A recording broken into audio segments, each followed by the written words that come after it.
Thank God for the B-52. I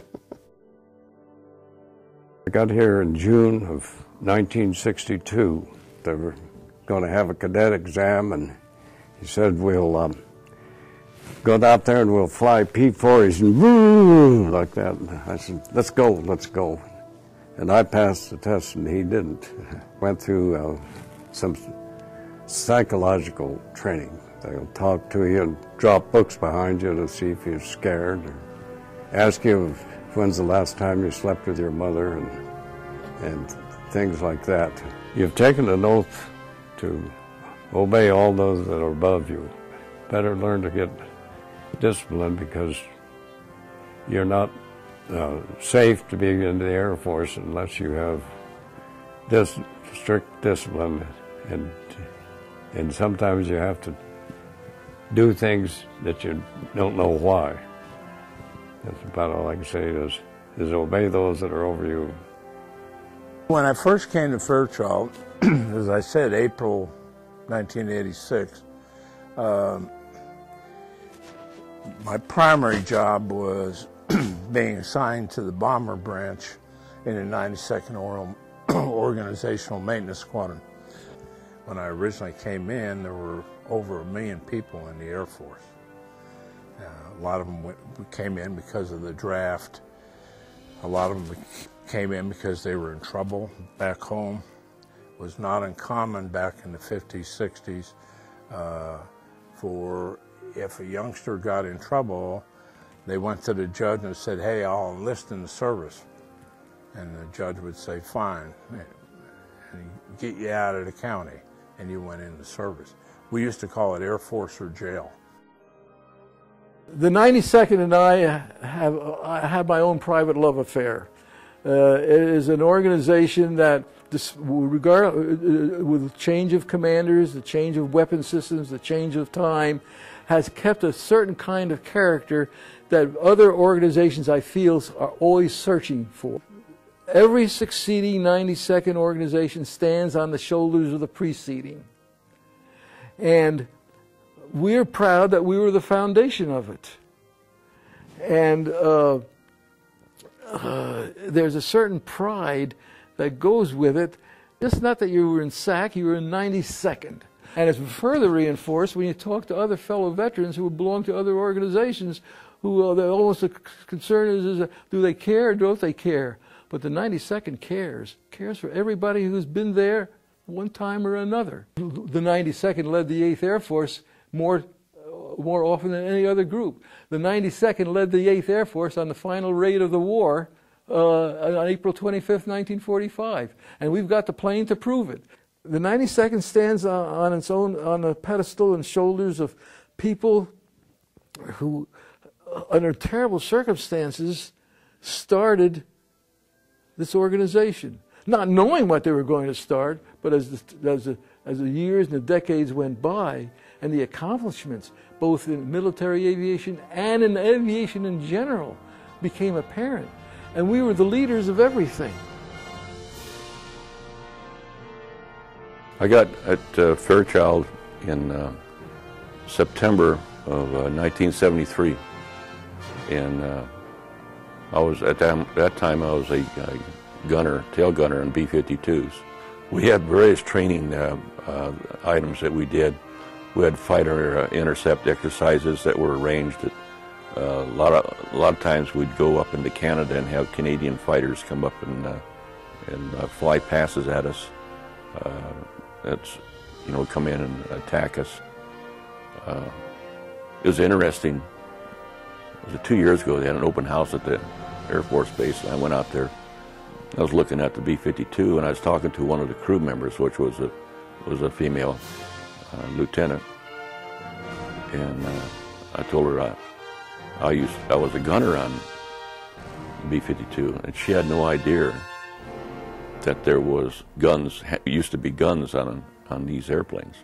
But I enjoyed at Fairchild. It was, back in those days, Fairchild assignment was a choice assignment. I was very fortunate to get that assignment. 20 years later, I'm at one of our reunions, Gunner's Reunion in Denver. And this guy walked up to him, we had a name tag on, and he says, "Ralph Stearns," he says, "you're the son of a gun that took my place at Fairchild, and I had to retire in Arkansas." And I thought that was kind of funny. They should go with that responsibility to keep in mind that they're serving their country, and they do it the best they can.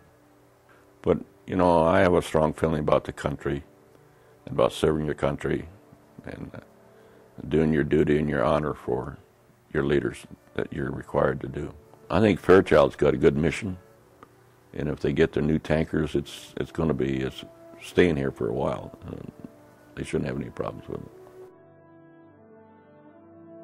When we first got to Fairchild, they were flying the A model, which is the older version. It's the water injected. You need the water to give you a little bit of extra boost on heavy takeoffs.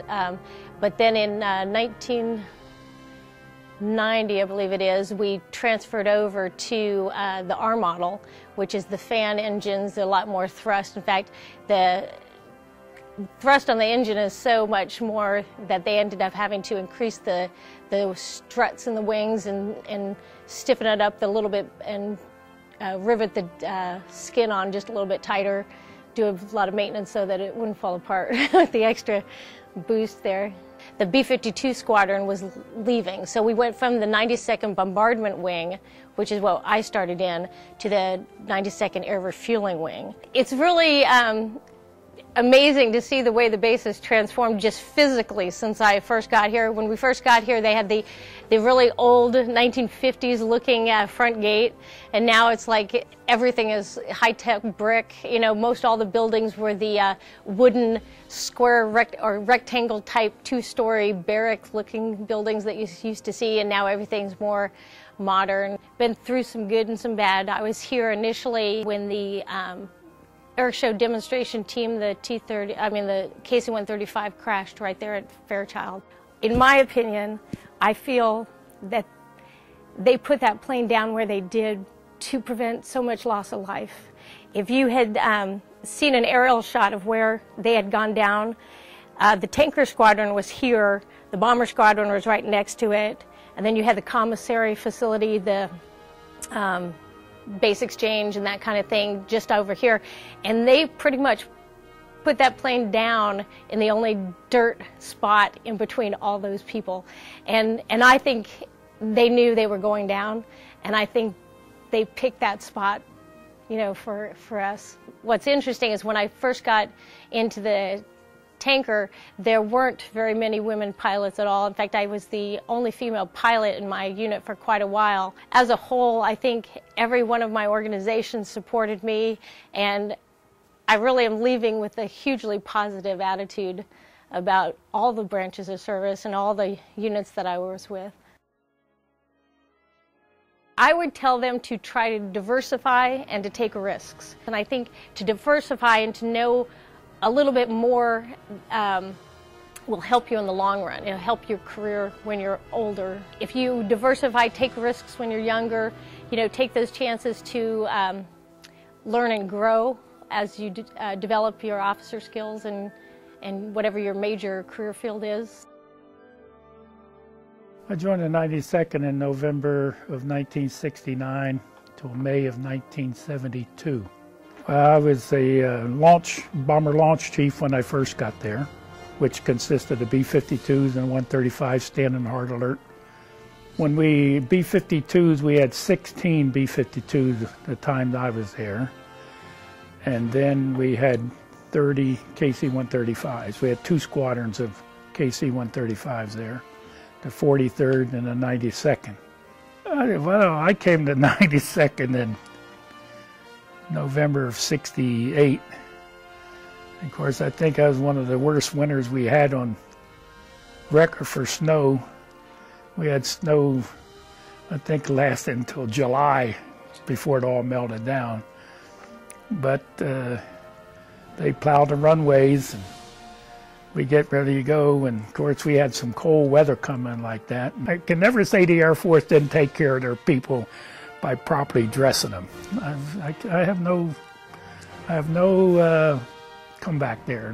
They took care of us. Fairchild was a fine place to to be in the service, to be stationed at. Yes. Had good schools. They always spoke highly of Medical Lake schools. They spoke highly of the city of Spokane. And it sort of made you a place that you'd want to be. When I was in SAC, two things you never wanted to do. You didn't want to get a DWI, or you didn't want to write a bad check. I put in for Olmsted Field, which was still active, or anywhere on the East Coast, so they sent me to the East Coast of Washington State. So I ended up at Fairchild. I was on a crew that took the next to the last B-36 out of Fairchild in April 1957. We had 21 crew members because we were RB, reconnaissance bomber, and at that time there was an article in Reader's Digest that said aviators that were flying high had not much pregnancy with their female, the women. At that time, I think out of the 21 of their 19 women that were pregnant. So that sort of abolished that. And somewhere around 1954, 55, we were volunteered to sell apples. I flew in more prop-driven aircraft than any other airman, I think. I found a C-45, a B-17, B-26, B-25, C-45, C-97, 124, C-46, T-6. At midnight we'd do a 180 and I'd turn on all my jammers coming back up. Because if we did it when the civilian TV was on and everything, I'd blow out all our oscillator tubes. But I'm really curious about what I sold apples for. That's really am. When I came out of hand school and engine training, I was assigned to the Pennsylvania National Guard as a federal augmentee. And that's when I arrived here at Fairchild in January 14th of '52. And at that time, it was called the 111th Bomb Wing, and they had B-29s. And we converted to the B-36 under the 99th. Fairchild was a big operation. They had the 92nd, of course, and the 99th. Then they had a tanker wing on Fairchild. We were using Fort Wright for billeting facilities, and they also had a fighter squadron at Geiger. So there was a lot of aircraft on Fairchild with two full wings and in those days you had about 45 aircraft in both wings. My airplane was on static display for Armed Forces Day, and one of the vendors passed out hundreds and hundreds of self-adhesive advertisements. And I think every kid on the flight line got 4, and as high as they could reach on the underside of my aircraft and many other aircraft, there was these stickers, and they did not come off too easily. They were a good quality sticker, I'll grant that. When the Cuban Missile Crisis came up, 15 minutes was how close we were to obliterating Cuba. We were the furthest from Cuba, and the warhead had to go into outer space and come back on deceleration to arm itself. So all 9 of these missiles here were aimed at Cuba, and I was stuck on Site 2 for 13 days, not allowed to leave.